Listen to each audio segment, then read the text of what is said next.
7 దశాబ్దాల రాజకీయ చరిత్రలో మరెవరికీ దక్కనటువంటి అరుదైన, అనూహ్యమైన, అసాధారణమైన ఘనత ఆయనది. ఓ సామాన్య కుటుంబంలో పుట్టి, అంచెలంచెలుగా ఎదుగుతూ సువిశాల భారతదేశ ప్రధానమంత్రి కావటమంటే మామూలు విషయం కాదు. అటువంటి ఘనత సాధించిన వ్యక్తి, అత్యున్నత ప్రశంసలకు ఆయన అర్హుడు. ఆయనే మన మోడీజీ. చాయ్వాలా నుంచి దేశ ప్రధాని దాకా ఆయన ఎదిగిన తీరు నా భూతో నా భవిష్యత్ అన్నట్లుగా ఉంటుంది. నరేంద్ర మోడీ పూర్తి పేరు నరేంద్ర దామోదర్ దాస్ మోడీ. ఈయన 1950 సెప్టెంబర్ 17న గుజరాత్లోని మెహ్సానా జిల్లాలోని వాద్నగర్లో ఒక దిగువ మధ్యతరగతి కుటుంబంలో జన్మించాడు. తల్లిదండ్రులు దామోదర్ దాస్ మోడీ, తల్లి హీరాబెన్. వారికి మోడీ మూడవ సంతానం. నరేంద్ర మోడీ వాద్నగర్లో పాఠశాల విద్యను, ఢిల్లీ విశ్వవిద్యాలయం నుంచి డిస్టెన్స్ ఎడ్యుకేషన్ ద్వారా రాజనీతి శాస్త్రంలో డిగ్రీ, గుజరాత్ యూనివర్సిటీ నుంచి రాజనీతి శాస్త్రంలో పోస్ట్ గ్రాడ్యుయేషన్ పూర్తి చేశాడు. ఒక మారుమూల గ్రామంలో టీవాలాగా జీవితాన్ని ప్రారంభించిన ఆయన తన జీవితంలో ఎన్నో ఎత్తుపల్లాలు చూశాడు. నరేంద్ర మోడీ తన పాఠశాల దశలోనే ఆర్ఎస్ఎస్లో చేరి కార్యకర్తగా చాలా యాక్టివ్గా పనిచేశాడు. మోడీ ఉన్నత పాఠశాల విద్యను పూర్తి చేసి 17 ఏళ్లలో తొలిసారి దేశ పర్యటనకు వెళ్ళాడు. మధ్యప్రదేశ్, ఉత్తరప్రదేశ్, బీహార్ రాష్ట్రాల మీదుగా పశ్చిమ బెంగాల్లోని కలకత్తా, డార్జిలింగ్ వరకు వెళ్లారు. కలకత్తాలోని రామకృష్ణ మఠంలో సన్యాసం తీసుకోవాలని ప్రయత్నించారు. కానీ అక్కడ నిబంధనలు అంగీకరించకపోవటంతో అక్కడి నుండి బీహార్ మీదుగా అప్పటి ఉత్తరప్రదేశ్లోని ఆల్మోరాకు వెళ్లి రామకృష్ణ మఠం ఆశ్రమంలో కొంతకాలం గడిపారు. అలా 17 నుంచి 20 ఏళ్ల వయసులో ఉత్తర భారతంలో ముఖ్యమైన ప్రాంతాల్లో పర్యటించి అక్కడ పరిస్థితులను తెలుసుకున్నాడు.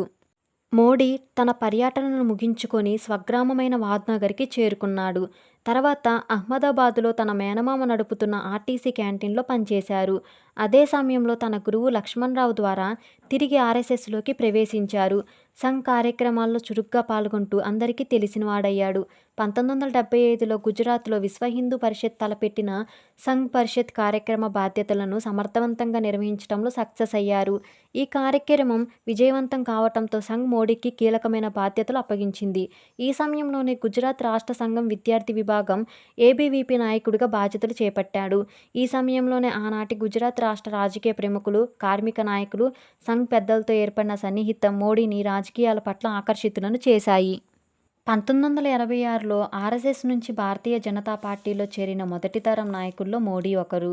బీజేపీలో చేరిన తర్వాత అహ్మదాబాద్ పురపాలక సంఘ ఎన్నికల బాధ్యతలు తీసుకొని ఆ ఎన్నికల్లో బీజేపీని గెలిపించటంలో మోడీ కీలకమైన పాత్ర పోషించాడు.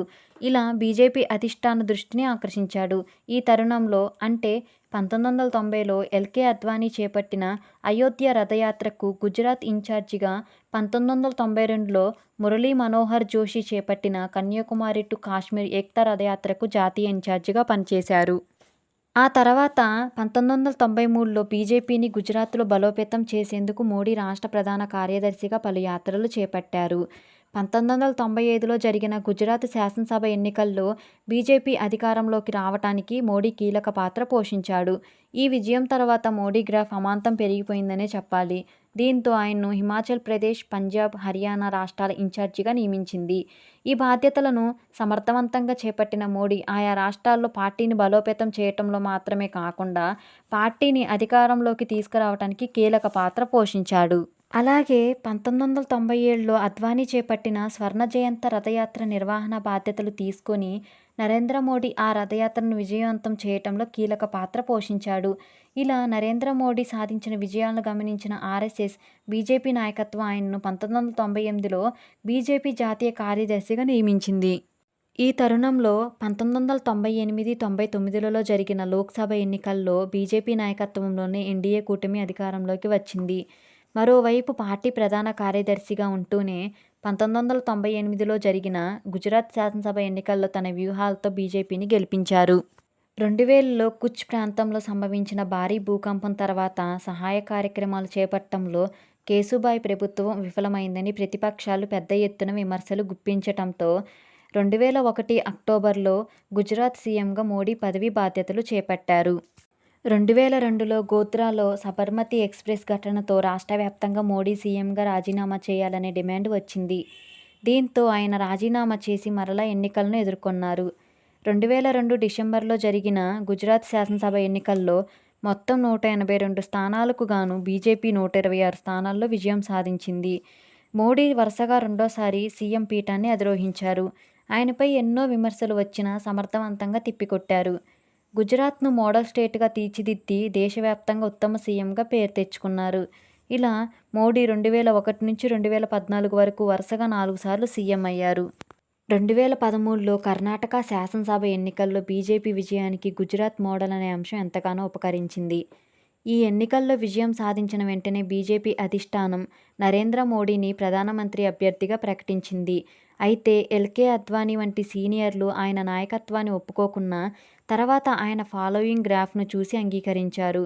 2014 సార్వత్రిక ఎన్నికల్లో భారతీయ జనతా పార్టీ నాయకత్వంలోని ఎన్డీఏ కూటమి గణనీయమైన స్థానాలు సాధించిందనే చెప్పాలి. బీజేపీ నాయకత్వంలోనే ఎన్డీఏ అత్యధిక సీట్లు కైవసం చేసుకోవటంతో 2014 మే 26న మోడీ భారతదేశ 15వ ప్రధానమంత్రిగా ప్రమాణ స్వీకారం చేశారు. ప్రధానమంత్రిగా ఆయన ఎన్నో కీలక నిర్ణయాలు తీసుకున్నారు.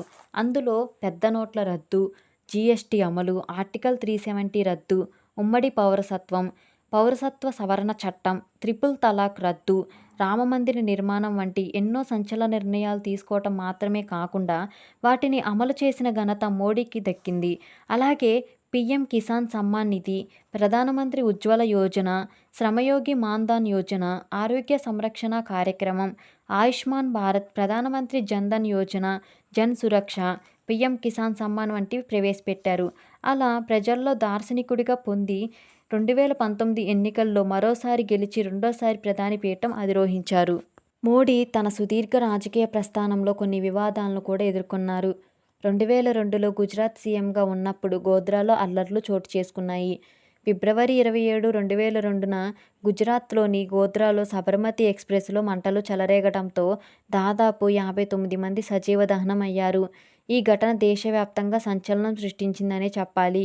ఈ ఘటన తర్వాత గుజరాత్లోనే కాదు దేశవ్యాప్తంగా అల్లర్లు చెలరేగాయి. ఈ అల్లర్లలో వందలాది మంది ప్రాణాలు కోల్పోయారు. వేల కోట్ల రూపాయల ఆస్తి నష్టం జరిగింది. గుజరాత్ ప్రభుత్వం వాటిని అడ్డుకోవటానికి ప్రయత్నించిన ప్రతిపక్షాలు మాత్రం అల్లర్లకు సహకరించారనే ఆరోపణలు చేశారు. ఈ నేపథ్యంలో మోడీతో సహా 61 మందిపై హత్య, కుట్ర అభియోగాలు నమోదయ్యాయి. సుదీర్ఘకాలం పాటు సాగిన విచారణలో నరేంద్ర మోడీకి క్లీన్ చిట్ లభించింది. ఇక మోడీజీ పాలనలోనే మన దేశం జోలికి వస్తే ఎలా ఉంటుందో ఆపరేషన్ సింధూర్ సమయంలో పాకిస్తాన్కి రుచి చూపించారు. అణ్వాయుధాలను బూచిగా చూపించి భారత్ను బెదిరిస్తామంటే ఎంతమాత్రం కుదరదని పాకిస్తాన్కు మోడీ పరోక్షంగా వార్నింగ్ ఇచ్చారు.